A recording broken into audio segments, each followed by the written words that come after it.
मुसलमान मौलवी का घर में आने से भी दूसरे सोसाइटी पर इम्पैक्ट जाता है। वो भी अपने, अब कम से कम ओझा जी के बाबूजी अपने बच्चे को वेद पढ़वा दिया, तो कम से कम धार्मिक तो किया ना उसको भी, कि तुम देखो धर्म, ओरिजिनल धर्म क्या है। आजकल का लड़का ना कुरान पढ़ता है ना वेद पढ़ रहा है, दोनों हुड़ हुड़ करता रहता है, हंगामा क्रिएट किए हुआ है अपना। जैसे धर्म से उसको कोई मतलब तो है नहीं। अब धार्मिक इसलिए मत बनिए, ये मत समझिए जय श्री राम या अल्लाह अकबर का नारा लगा करके आप मजहबी हो गए, आप इंडिकेट कर रहे हैं, वो ये नहीं है। मजहबी होने का मतलब यह है कि आप अपने धर्म पर कितना चलते हैं। मजहबी लोगों के यहाँ का तकरीबन का कल्चर एक ही है, और जो मजहबी नहीं है, जो धर्म से जिनको कोई लेना देना नहीं है, उन्हीं का कल्चर जो है इधर उधर है।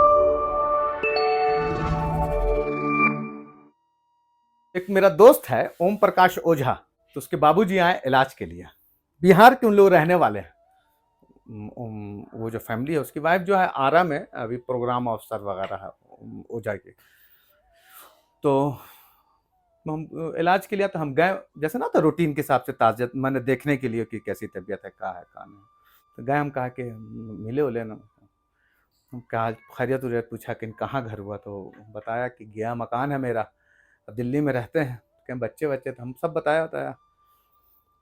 तो हम बोला क्या और सब खैरियत है। तो उसी बीच में उन्होंने बोला कि हम भी अपने बच्चों को मुसलमान को देखते हुए ही थोड़ा वेद वगैरह पढ़वा दिया तुम ही लोग को देख करके। तो हम पूछा कि, फिर हम उधर ध्यान ना गया उस बात पे। फिर उन्होंने फिर पूछा कि जिया तुम बच्चे को कुरान वगैरह पढ़ा रहे हो?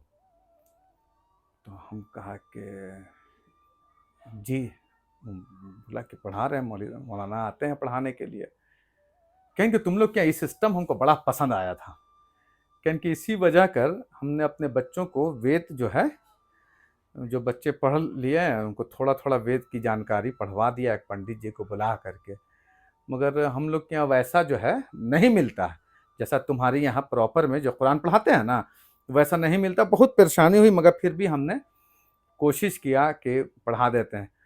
तो अपने ओझा बैठा हुआ था ओम प्रकाश, कहा कि अरे बाबूजी इसको पढ़ा। कहेंगे अरे धर्म का ज्ञान बहुत जरूरी है बेटा को, तो जैसे बोला ना कि अरे बाबूजी अब उसको पढ़ाने से क्या होगा। तो कहा कि नहीं, धार्मिक होना बहुत जरूरी है, धर्म की जानकारी अपने। कहें कि नहीं होने की वजह से बहुत परेशानी होती है। कहें कि मेरे यहाँ जो है कोई गीता पढ़ लेता है, कोई रामायण पढ़ता है, कोई वेद पढ़ रहा है। कहेंगे तुम लोग के यहाँ जो सिस्टम है ना, कुरान और हदीस, और जो बेसिक किताब है अल्लाह की, जो किताब तुम लोग मानते हो कुरान, तो हम तो देखते हैं कि हर बच्चा जो है मुसलमान का वो कुरान पढ़ता है। और कहीं कि हम इसीलिए अपने मित्रों को, जो मुस्लिम मित्र हैं, उनको बोला, सबको जो बच्चे नहीं पढ़ते थे तो उनको बोला। बताया कि ओझा का एक तो कोई दोस्त था, वो भी मुसलमान ही था, तो वो आया, तो कहीं उनसे हम पूछा कि तुम्हारे बच्चे पढ़ रहे हैं कि नहीं पढ़ रहे हैं? तो बोला कि अभी तो ना शुरू कराया। तो कहें कि हम उसको डांटा भी, और हमको भी एकदम टाइट होके बोला उन्होंने, बच्चे को कुरान जरूर पढ़वाना, बहुत ज़रूरी है। और ओम प्रकाश को भी बोले कि जो तुमको पढ़ाया गया है, जितना कम से कम वेद उतना पढ़ा देना था। हमें गीता और रामायण कहना पढ़ाया चाचा। तो कहें कि हमारे यहाँ जो वेद है ना वो बेसिक बुक है, तो हमने बेसिक बुक हम अपने बच्चों को पढ़ा दिया है। और हमको असर भी दिखता है, आज उम्र उनके इसमें असर यह दिखता है कि ओम प्रकाश ओझा जो है वो, उसकी जो कुछ कुछ चीज़ें जो है मुस्लिम कल्चर से मिलती जुलती है। जैसे अब जो एग्जाम्पल के तौर पर देखिए कि जैसे हम लोग नमाज में फजर की नमाज पढ़ते हैं, तो वो भी जो है पूजा का जो टाइम, नॉर्मल हिंदू को यहाँ जो पूजा का टाइम सुबह में है, तो वो सुबह में अंधार मुंह करता है।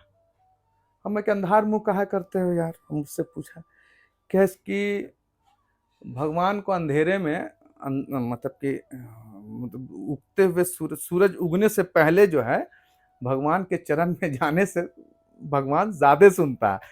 तो हम कहा कि तो यार, कैसे तुम लोग जो फजीर में पढ़ते हो, कहाँ पढ़ते हो नमाज? सूरज निकलने से पहले पढ़ते हो।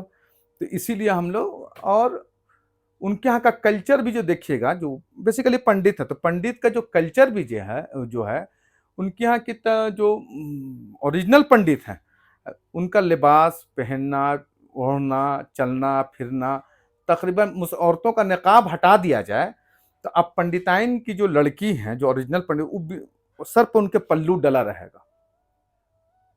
ओरिजिनल जो पंडिताइन की लड़कियां होंगी, और वो अपने गांव में हैं, दिल्ली आके तो सब बदल जाता है ना तुरंत में। वो अपने गांव में रहेंगी या समाज में रहेंगे तो एकदम दुपट्टा, शलवार, जंपर, जैसे मुसलमान का कल्चर है उसी कल्चर को वो मुकम्मल फॉलो करते हैं वो लोग। तो या कहा जाए कि उनके यहाँ कहा गया इतना पुराना है, तो वो कल्चर मेरे यहाँ भी आया। हर जगह जो मैंने एक आइडियल कल्चर था उसको हम लोगों ने भी एक्सेप्ट किया। तो उनके यहाँ का हम ओझा क्या जाते हैं, उसकी फैमिली को कभी हम ये नहीं देखा कि जैसा तैसा लिबास में, उसकी बेटी को नहीं देखा कभी हम जींस के पैंट में घर पे।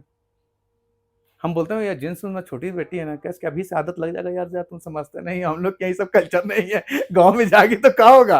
अब तो वो आराम में वाइफ उसकी शिफ्ट कर गए तो बच्चे भी उसके वहीं रह रहे हैं। तो हमको ये लगा कि मुसलमान मौलवी का घर में आने से भी दूसरे सोसाइटी पर इम्पैक्ट जाता है। वो भी अपने, अब कम से कम ओझा जी के बाबूजी अपने बच्चे को वेद पढ़वा दिया तो कम से कम धार्मिक तो किया ना उसको भी, कि तुम देखो धर्म, ओरिजिनल धर्म क्या है। आजकल का लड़का ना कुरान पढ़ता है ना वेद पढ़ रहा है, दोनों हुड़ हुड़ करता रहता है, हंगामा क्रिएट किए हुआ है अपना, जैसे धर्म से उसको कोई मतलब तो है नहीं। अब देख लीजिए ओरिजिनल जो पंजाबी है उनके यहाँ का लिबास देख लीजिए आप, जो मजहबी जो है मामले के।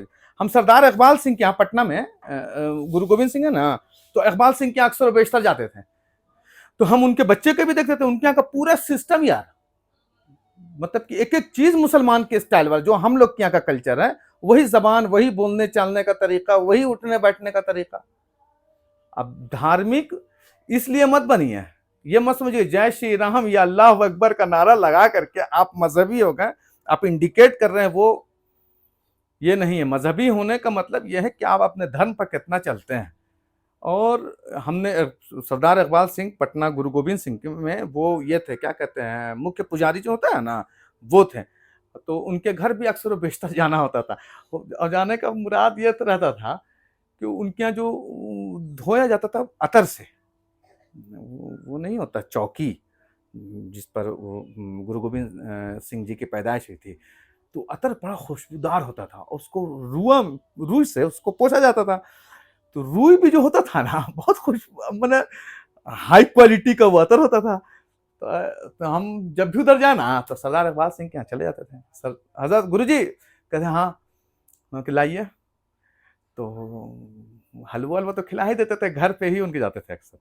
तो हलवा हलवा के बाद जब मैं कह रहे रुई दीजिए, मेरा सौगात है वो, तो हम वो बेचारे हमको देते थे, और हफ्ता 10-15 दिन जब तक वो रहता था उनके यहाँ, मतलब उसी को जुमा में हम लगा के जाते थे कि ये जो है, अरे अतर है उसमें मजहब का क्या लेना देना, तो खुशबू है वो वहाँ पर, और आम दिनों में भी वही खुशबू इस्तेमाल करते थे।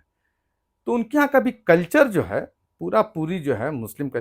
हम लोग के यहाँ भी जो दरगाहें जो वगैरह जो उसमें जो होता है उसमें भी गुलाब जल का इस्तेमाल होता है, उनके यहाँ अतर का होता है, हमारे यहाँ गुलाब जल का। तो देखिए कल्चर जो है मजहबी लोगों के यहाँ का तकरीबन का कल्चर एक ही है, और जो मजहबी नहीं है, जो धर्म से जिनको कोई लेना देना नहीं है, उन्हीं का कल्चर जो है इधर उधर है।